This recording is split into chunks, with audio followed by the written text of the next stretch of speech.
guys, Everything Apple Pro here, and in this video I'm going to be showing you guys the top 10 tweaks I have chosen for your newly jailbroken iPhone 5. Now this will also work on the iPhone 4S, 4 and 3GS, and the iPods as well, just not the iPads. And this will work on any iOS 6 firmware just as long as it's freshly jailbroken with Evasion. So starting off, here's Barrel. This one has been around for a while. However, in this video I just wanted to show you guys that it still does work on iOS 6, and of course you get those really nice transitions. You can of course modify how they look. There's so many different styles, and I'm just going to go ahead and put it on random to show you guys how this works.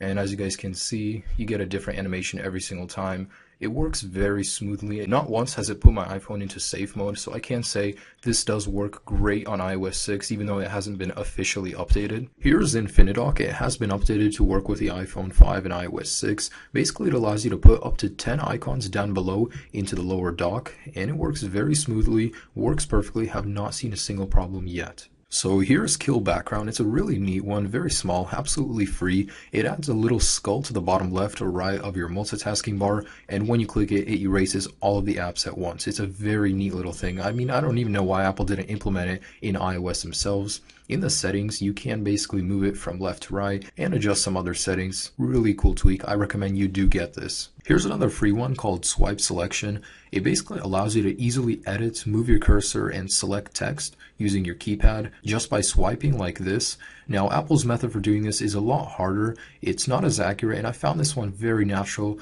and it's very easy to use. Now, basically just slide your finger across, 2 fingers for faster selection, and you can hold the shift button and slide to select text just like that. Very easy to do. I found that text editing is much faster using this little tweak. This next tweak has been updated for iOS 6 and the iPhone 5. I have mentioned it before. It's called CameraTweak. It allows you to get higher customization of your camera application. You can set a timer. You can do a time lapse for whatever preset time you want. And there is also an advanced focus, which looks just like this. Very neat little feature.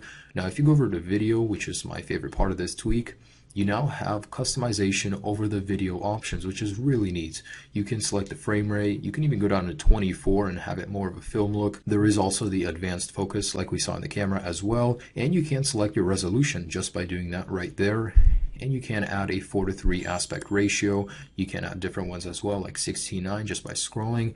You can lock the white balance, just a bunch of useful little things if you're ever going to be using your camera. This is a very handy one. I would recommend it. Here's Auxo, at least I think that's how you pronounce it, AUXO. Some people do say this was the way multitasking was meant to be on the iPhone. It's very intuitive, a very beautiful little tweak that's basically a replacement for the stock multitasking on iOS, and it works great with KillBackground. You can kill all of the icons. It looks a lot